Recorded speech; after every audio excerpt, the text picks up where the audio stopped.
You are listening to Fantha Tracks. Because of the following special program, Wonder Woman and the Incredible Hulk will not be presented this evening.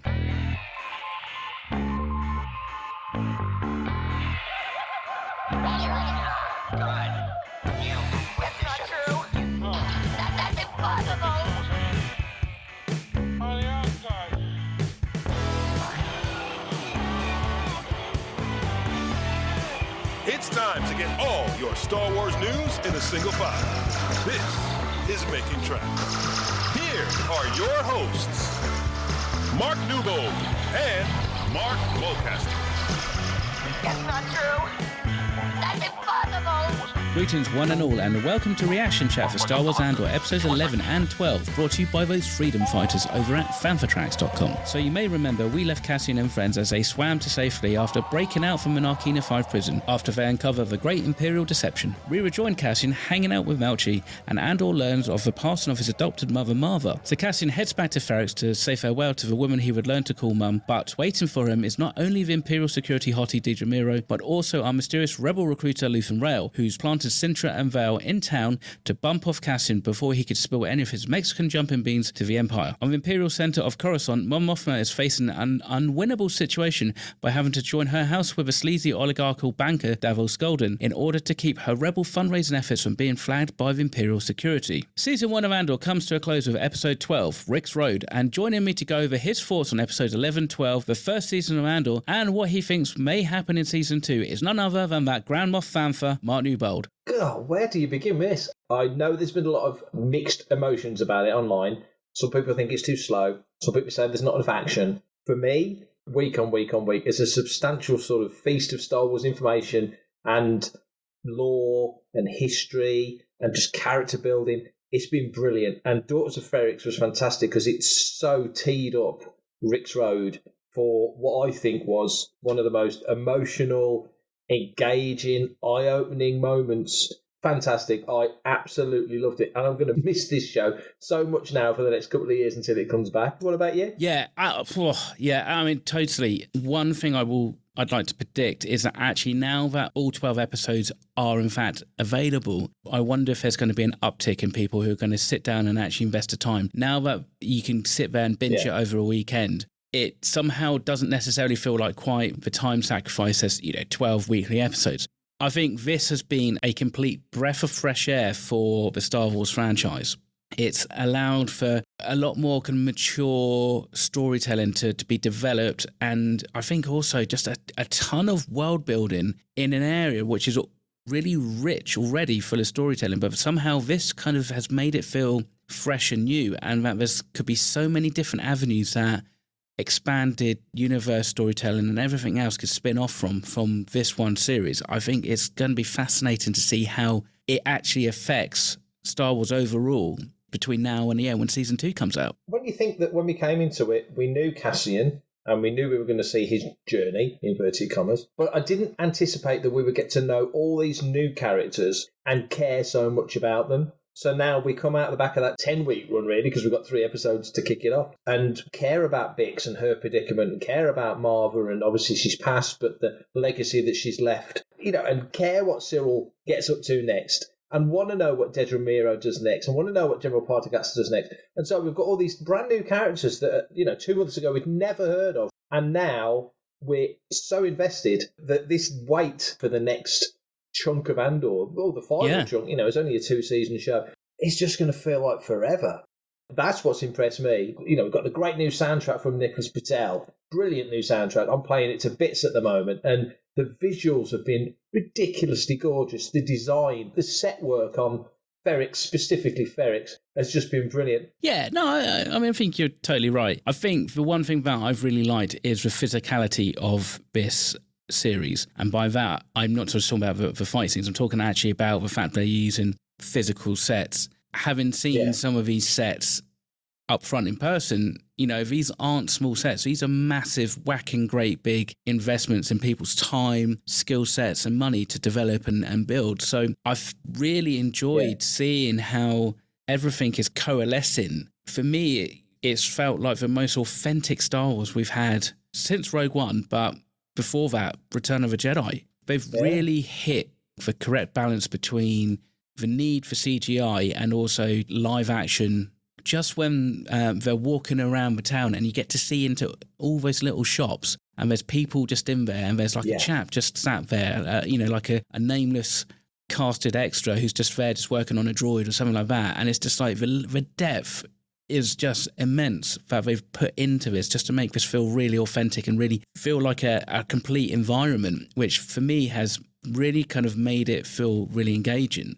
It's interesting because like overall, Andor, even at the beginning of the series, probably up until about episode 9, I wasn't too fussed about him, to be fair. It was the other characters that I was more invested in. But then when Marva died, and knowing that he wasn't able to be by her side, and then knowing where he was going to end up in episode 12, in respects that he was going to go back to Ferrix, it was pretty clearly and obviously signposted. That just made it more emotional. The initial opening scene of pulling her out on the gurney and stuff like that, it didn't resonate with me emotionally as such, because I think it was kind of on the cards pretty much since the first episode. But it created that anchor point for him to be pulled back to Ferrix, which without that, I think it would be harder for the storytellers to find a convincing way to really have to come back and rescue Bix. And for me, that was quite an interesting kind of evolution in my own viewership. Generally with Star Wars, I watch a series or watch a film and my initial thoughts and impressions of a character is pretty much what I would take with me for the entirety of that film or series. And also with Luthen, I think Luthen is one of my most favourite characters. That character deserves either its own series or definitely his own book, because I'm absolutely fascinated to get even deeper into his mindset and to find out more about the motivations behind what actually has put him on this path to begin with. Yeah, it does feel like James Luceno needs to be given a call, doesn't it, to do a Luthen book. Dedra, not so much. She's an up-and-comer in a way that Cassian's an up-and-comer. She's further up her ladder. Clearly, she's top table ISB, but she's on a journey in her career. I mean, like The Mandalorian, for example, you can't do the lone gunslinger. You picked up pretty quick the lone wolf and cub thing, because goodness knows they let you know that way out before the thing even started. So you go in with him being this solitary sort of quest. What we would have expected from Boba Fett is what we got with The Mandalorian. So that's kind of set to a degree, and we've seen a bit of progression. You see a lot of progression in terms of what you know about the culture, and you see him soften to Grogu. So there's a certain amount of growth in those 2 seasons and the 2 episodes of Book of Boba Fett, because there's not been an awful lot of other stuff come out. With Andor, he starts off as a character I found not particularly likeable, and I think that's completely done on purpose. He instigates a lot of stuff. He's too quick to act. But the great thing is, and you hear it through these 2 episodes, and you even hear the manifesto, you see Cassian reading the manifesto himself, listening to the words, that a lot of what's happening, it's not just happening to him, it's happening to other people all around the galaxy, and even though they're not connected yet in a formalised alliance, there's little sparks of rebellion, which is still such a perfect title for anything happening, and it's just whether somebody can pull them together. You mentioned Luthen, and he feels one of the playmakers that's going to make these things happen. You've seen him talking to Saw, they both know Anto Krieger. There's a connection already beyond what the people on Aldhani knew, what was in that manifesto. I think the manifesto is a higher concept almost than the details. It's almost like the kind of MacGuffin in some respects. It's a Marcellus Wallace suitcase with the golden light in it. It's like you don't actually necessarily need to know or hear huge blocks of what's in that text, but actually then what we did get in Rix Road was very compelling, because again it was selected in a way that was very resonative with Andor at that point in time. So you kind of think about how what else is in there. It's a book of principles, maybe even as a recruiting tool, perhaps. And there must be loads of people who would have similar concepts, or at least similar kind of ideas, but maybe not be able to verbalize them and construct them in such a precise kind of way like they did in that journal. Hi, this is Hugh Quashing. I've had great pleasure in recording this interview for Fan4Tracks. In Daughter of Ferrix, obviously Marva passes away. We don't see it. We see the aftermath. We see the house. We see B2 despondent. And the whole funereal feeling of that, which plays off perfectly in Rix Road. I saw last week, because we haven't seen the whole story, people make assumptions about what they're going to see. So some people last week were a bit underwhelmed by the fact that she died and you didn't see the death. The emotional impact is that holographic projection that B2 produces in episode 12. And I think that's the thing, isn't it? I think I'd like to think anyway, going into season 2, I think bizarrely, I think people would be a little bit more understanding of what to expect or what not to necessarily criticise based on a singular episode. Bearing in mind that the whole of season 2 is meant to be in these 3-episode blocks, so therefore you kind of know that you've got a mini trilogy format, so you know that you're going to have a setup, downbeat, downer, tension, increasing, ratcheting, middle episode, and obviously resolution for the 3rd episode. So you do that 3 or 4 times and it makes sense.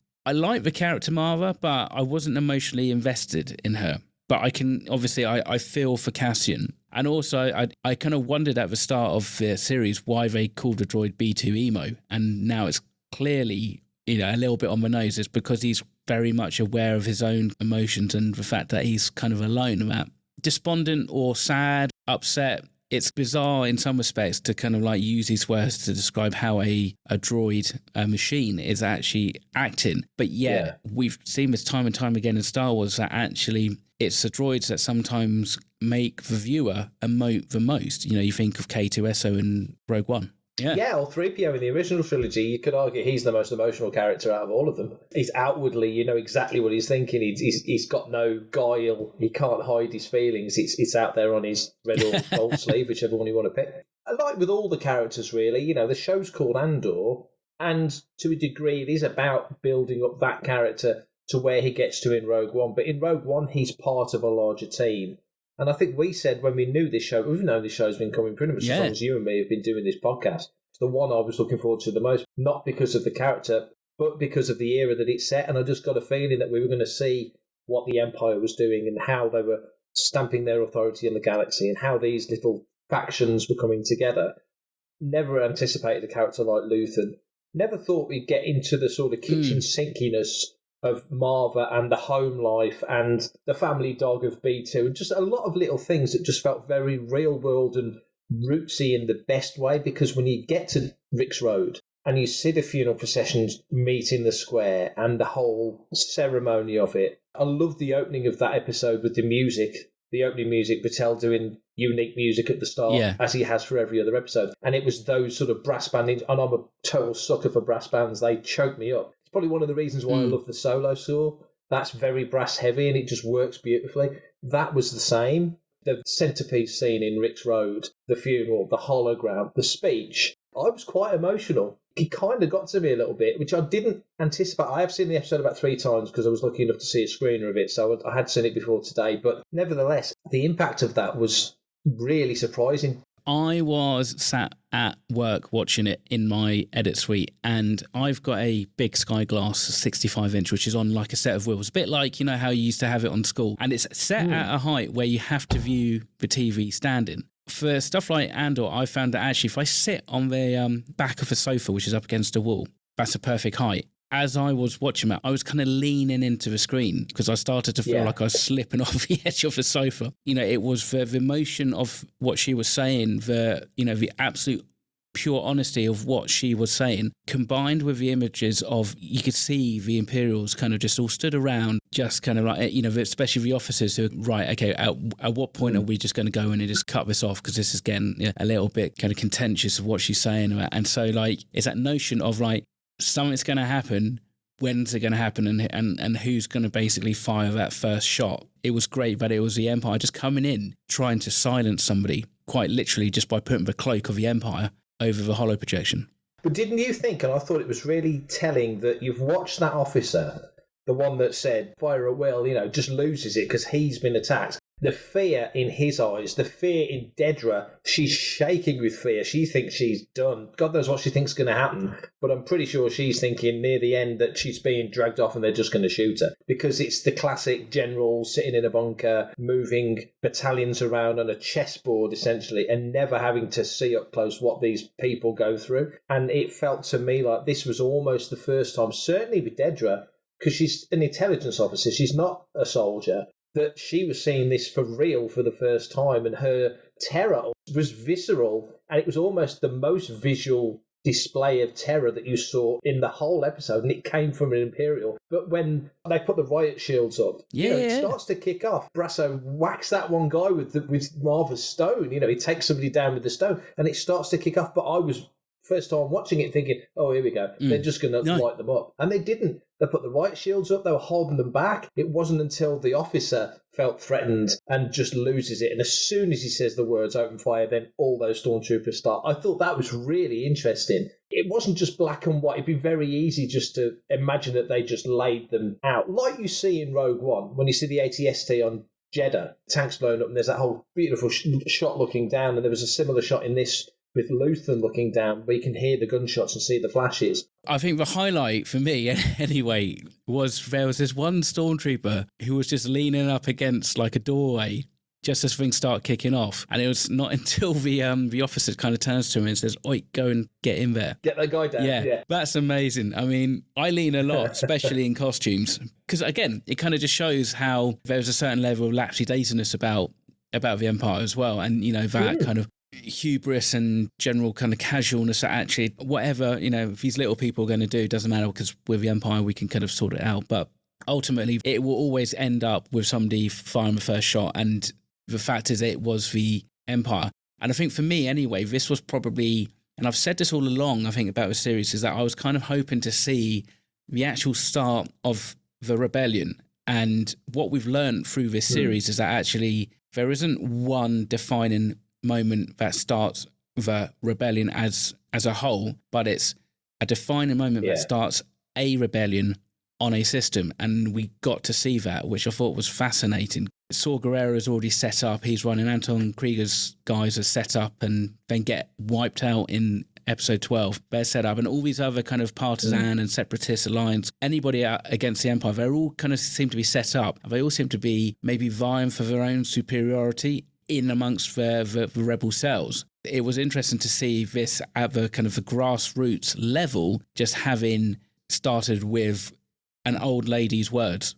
Totally, and you saw that in Daughter of Ferrix about the struggle within the factions when Luthen goes to see Saw Gerrera and totally plays him. I mean, Saw's set to do one thing, and the way that Luthen kind of turns it around, and then there's that classic Rogue One paranoia of Saw Gerrera when he's looking around his own people. What, have you got spies here? You've got spies everywhere. You either know there's a spy in the ranks of the ISB or you're the spy. What is it? And Luthen's playing his cards close to his chest like he always does, and then blames Two Tubes, poor Two Tubes, and just playing Saw like a fiddle, which was fascinating because we see Saw Gerrera in Rogue One. We see his end on Jeddah. We're not on Jeddah yet. Again, I think that's the exciting thing. And it's a little bit, I find with this, it's a little bit like Season 2 of Andor will be like your original trilogy. But Season 1, even though it was made first, was the prequels. And you kind of needed the prequels to underline and underscore and explain to a degree why you saw what you saw in the OT. But of all of those episodes in the prequel trilogy, the one that really actually does it the most is Phantom Menace, which is the one that everybody says he didn't need to make that. We should have just started in the Clone Wars, because some people just want pew pew bang bang lightsabers. George was always about the motivations, and with Season 1 of Andor, it's been so cleverly written. If you could pick, and we could easily, but if you pick 10 things, I pretty much guarantee 9 of them have had an answer to a greater or lesser degree. It doesn't feel like an awful lot's overhanging into Season 2, other than Cassian's sister. That's the one big thing that hasn't really been mentioned since. But this is one of those shows where Marva says to Cassian, don't go looking for your sister. You won't find her. It could very well happen that she is actually already dead, and there's no great Scooby-Doo mystery to Cassian's sister other than he really wanted to find her. And there's just been so many things in the show that have played out and had some sort of logical resolution. But that Saw Gerrera moment was priceless, because you know that's going to play into Season 2. Again, it's another one of those factional things. For everything in one location, daily news, reviews, interviews, podcasts, video, and social media feeds, bookmark FanthaTracks.com for Star Wars news 24/7, 365. The one thing that I feel is slightly been a little bit understated in the last couple of episodes, in some degree anyway, is the whole Mon Mothma story arc a little bit. I think it's just a little bit subtle, maybe a little bit too subtle. It's been great and really enjoyed watching it as a character study for Mon Mothma in that period of time. But I just kind of wish it maybe gone just a little bit further. I even feel like what we got in Rix Road, the revelation about her husband gambling. That whole sequence in the taxi, she knows that the driver is ISB. She said it. She knows he's spying on her. Logically, a smart woman would know that if she says, give us privacy, then he's not going to really give them privacy. Do you think that everything she was saying to Perrin was an actual accusation that she could back up? Or is she saying that for the benefit of the taxi driver who then takes it back to the ISB guy? Because it feels like she's made the decision. You saw her daughter do the whole thing at the table with her friends the previous episode, learning the old ways, doing the speeches and the cultural thing. And Vel comes on and says, you're not preparing her for being introduced to somebody, are you? Oh, well, she's got her own mind. This isn't coming from me, it's coming from her. And so for Mothma, she can rationalise in her head that, okay, my daughter is actually prepared to do this old Chandrilan custom and go down this pathway. And the boy that she's meeting, her father, is unbelievably wealthy. And in terms of station and standing and security, she would be set. Her daughter would be set in a logical way. But Mothma can rationalise that because it's a means to an end that means that the rebellion can be funded on the quiet and it can all carry on. But also that she's kind of throwing Perrin under the bus. You've got a Canto Bite to do whatever you want to do. I don't need to see it, but don't do it on Coruscant kind of thing. Do you think then that he actually was gambling? I wonder if maybe he's had a gambling problem in the past that they've had to deal with.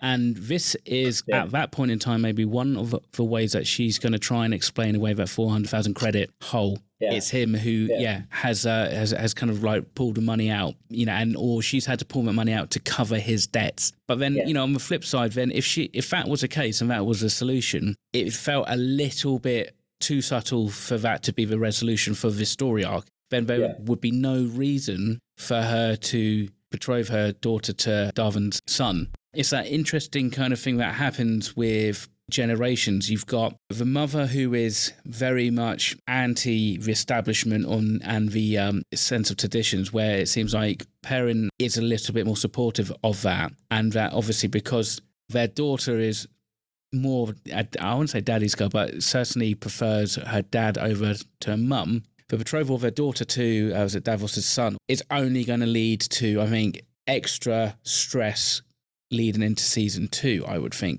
And again, this is the thing, is that kind of need to look at this timeline and look at where in the overall Star Wars timeline do the events of Rebels happen, where she makes that big proclamation and actually brings all the different cells together. I'm guessing that's closer to the end of the series. And so I'd think that when we return to Andor in a couple of years' time, we're still going to see Mon in the Senate. But again, maybe now she's having to deal with the underworld in a way that she didn't necessarily hope she would have to.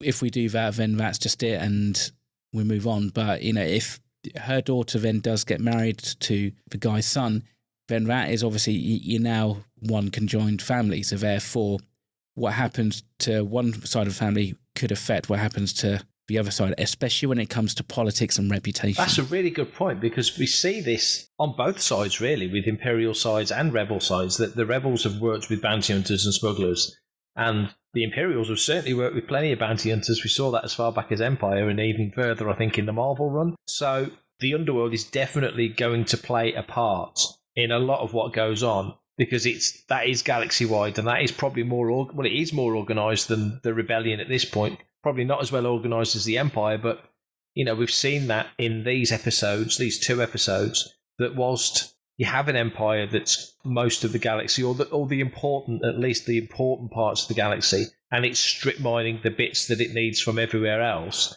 you can chip away at the Empire, and they think they're confident in their power, so they're complacent. I mean, that goes right back to the first few episodes of, when Cassian and Luthen first meet. Luthen gets a measure of Cassian by him saying, they're not expecting us to walk in their house, that whole speech. It'll be interesting to see how that does play out, because if Mon has got to deal with that side of it, if the father-in-law, inverted commas, starts to renege a little on his deal and gets a sense, he's a smart guy, wouldn't be where he is if he wasn't, gets a sense that there's more going on than just clearing some old debts and ledgers. He says he doesn't need to know, but you wonder At what point will he want to know? Where does that, like you say, where does that take Mon Mothma? Because there is what happens in Rebels to take into account, and it is kind of happening nearby.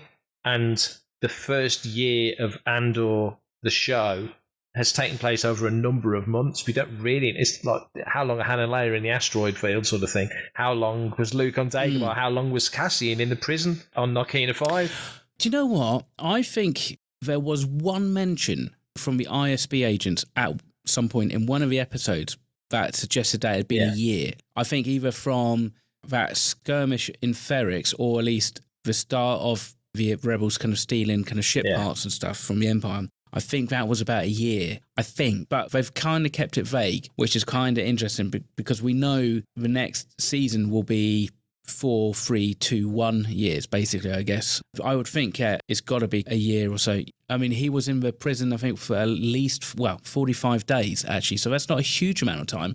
You know, there's also those other jumps after he escaped Eldani. You know, how long was he out on the beach for? Because it sounds like he hooks up with that bird. Now, if you've just knocked off an Imperial garrison, the last thing you do is you just go and put on your Crocs and then go and get a Nesquik from like the local one stop. You'd have to be comfortable in your surroundings to do that, and comfortable that you're not likely to get picked up. So there's probably clues, and I'm sure there will be a timeline. Wouldn't it be great if we got a visual dictionary?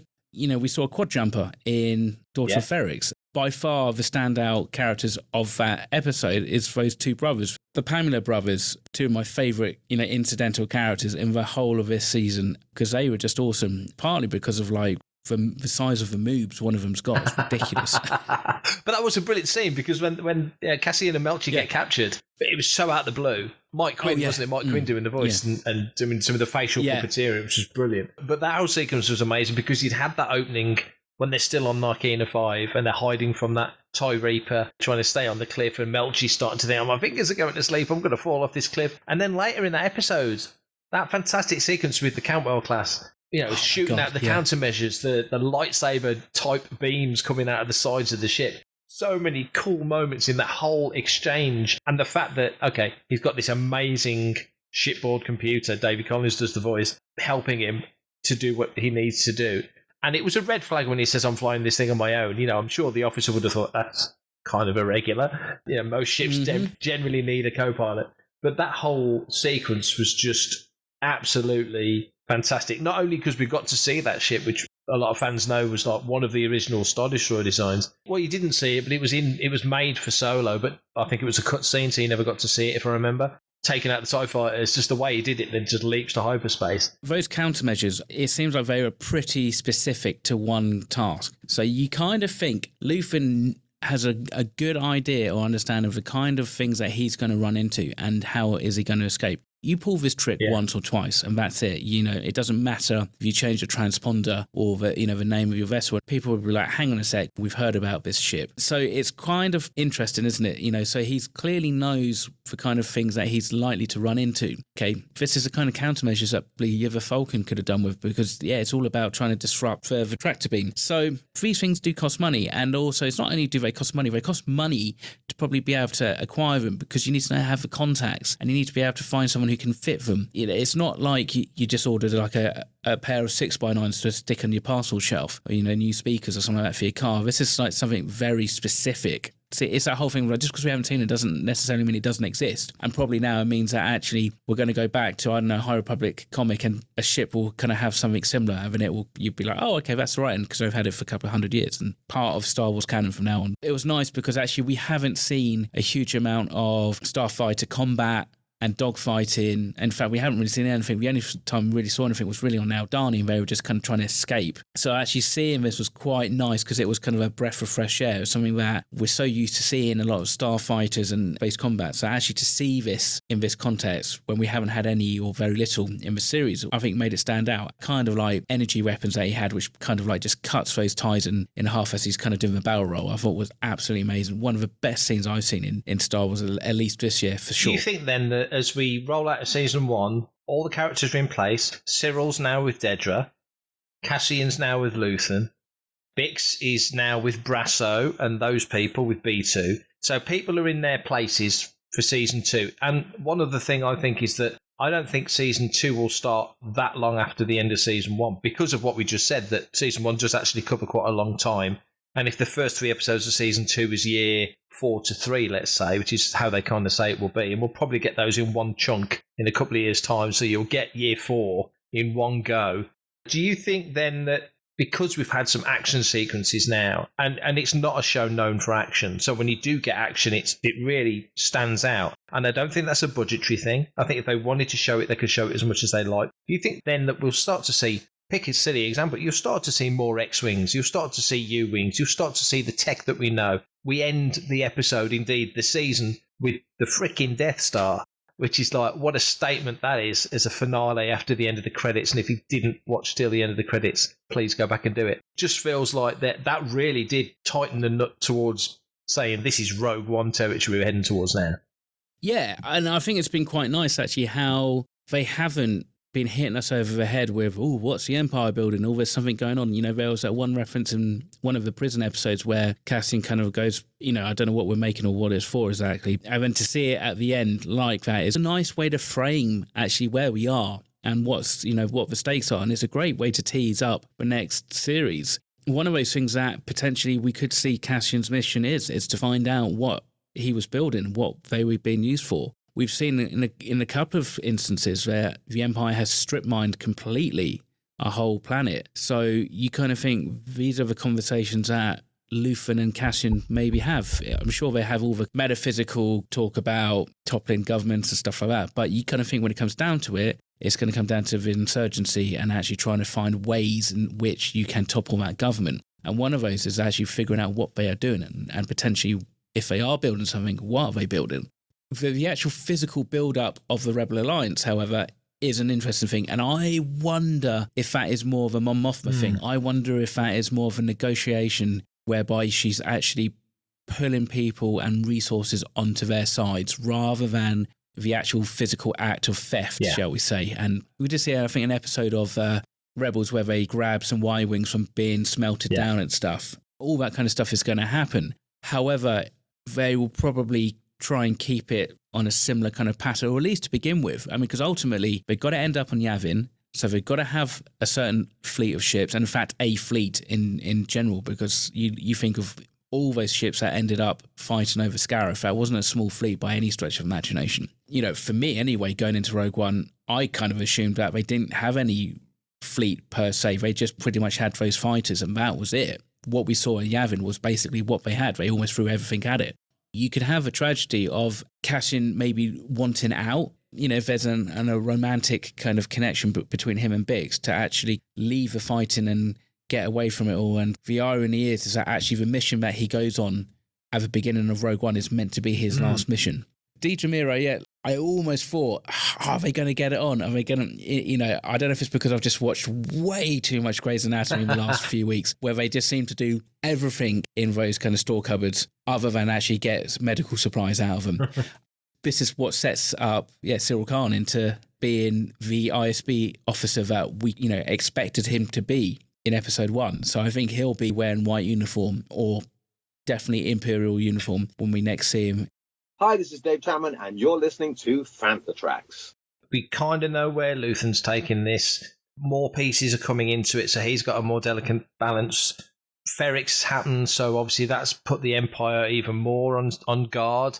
Partagaz says that the whole point of what they did with Anto Krieger was to take the taste of Aldhani out of the Emperor's mouth. It makes you wonder what sort of taste this will put in the Emperor's mouth, or whether it will just be viewed as a local skirmish until they sort of break it down and figure out the moving parts. But it did very, very much feel like everybody came together for a purpose in this episode. But going out of this, Cassian now, kill me or take me in, because Cassian's got nothing to lose now. He was doing a lot of this for his mother. Correct. He can't go back to his home. His friends have left. He's sent them away for their own safety. There's nothing left for him on Ferrix anymore.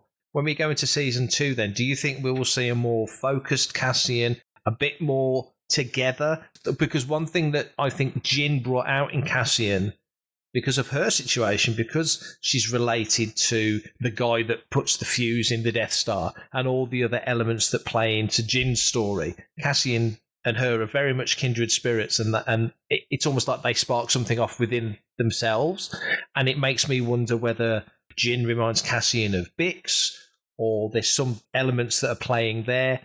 When he gets to the guy that he is in Rogue One, it's just as lethal. You saw it in this episode in Rix Road when he takes down that Imperial, just shoots him in the chest, bang. He's not missing it. He does that. We've seen him do that a lot. So that lethal killer elements, that's him. That's there. He did it in episode 1. But what sort of Cassian do you think we'll find in season 2?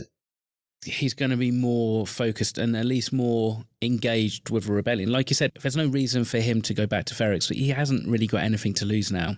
The one kind of bit of moral kind of centre that he had, which was Marva, is basically gone. So now I think you're going to find him pretty much all in the rebellion, and that'll be the cool thing. I kind of hope that we have that kind of cold start opening where we pick up halfway through a mission, no dicking about, just straight into seeing what is going on.